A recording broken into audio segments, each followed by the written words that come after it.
আসসালামু আলাইকুম। ঈদ মোবারক। আবার সকালে একবার দিয়েছি, আবার ঈদ মোবারক। আমরা প্রতিবারের মতো আপনি জানেন যে ফ্যাসিস্ট আওয়ামী লীগ সরকার ক্ষমতায় আসার পর থেকে দেশনেত্রী বেগম খালেদা জিয়াকে যখন থেকে আটক করে রেখেছিল এবং যখন তিনি বাসায় ফিরেছেন হাসপাতাল থেকে, কারাগার থেকে হাসপাতাল, থেকে কারাগার, বাসায় যখন ফিরেছেন, গৃহবন্দী থেকেছেন, তখন আমরা তার সঙ্গে ঠিক সেইভাবে দেখা করতে পারিনি। পরবর্তীকালে যখন তিনি মুক্ত হয়েছেন তখন আমরা তার সঙ্গে এই ঈদের দিনে আমরা তার সঙ্গে সৌজন্য সাক্ষাৎ করতে আসি।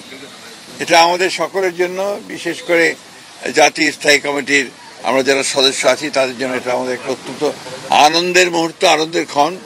কারণ আমাদের নেত্রী, যাকে কেন্দ্র করে আমরা দীর্ঘকাল রাজনীতি করেছি এবং অনেক সফলতা অর্জন করেছে বিএনপি তার নেতৃত্বে, যিনি বাংলাদেশের রাজনীতির গুণগত পরিবর্তন এনেছেন, সেই নেত্রীর সঙ্গে যখন আমরা কথা বলি আমাদের স্বাভাবিকভাবেই আমরা নতুনভাবে অনুপ্রাণিত বোধ করি এবং গণতন্ত্রের প্রতি তার যে অবিচল আস্থা, সেই আস্থা তিনি সবসময় প্রকাশ করেন এবং তার প্রতিটি কথার মধ্যে আমরা সেই বিষয়টা দেখতে পাই যে গণতন্ত্রের প্রতি তার যে আস্থা, তার যে অনুরাগ, এবং তিনি যে বিশ্বাস করেন যে গণতান্ত্রিক ব্যবস্থা ছাড়া কোনো ব্যবস্থাই ঠিক সেইভাবে আপনার রাষ্ট্রের উপকার করতে পারে না।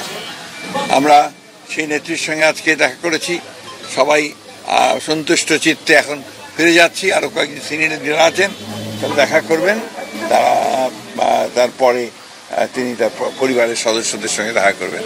আপনাদের সকলকে অশেষ ধন্যবাদ। আর এইটুকু জানাতে চাই যে তিনি সুস্থ আছেন, ভালো আছেন, আগের চেয়ে ইনশাল্লাহ ভালো আছেন এবং তিনি আপনাদের সকলকে ঈদের শুভেচ্ছা জানিয়েছেন, ঈদ মোবারক জানিয়েছেন, দেশবাসীকে ঈদ মোবারক জানিয়েছেন এবং সকলকে প্রতি, বিশেষ করে দেশবাসীর প্রতি তিনি তার শুভেচ্ছা জানিয়েছেন আর সকলকে তার জন্য, দেশের জন্য দোয়া করতে বলেছেন।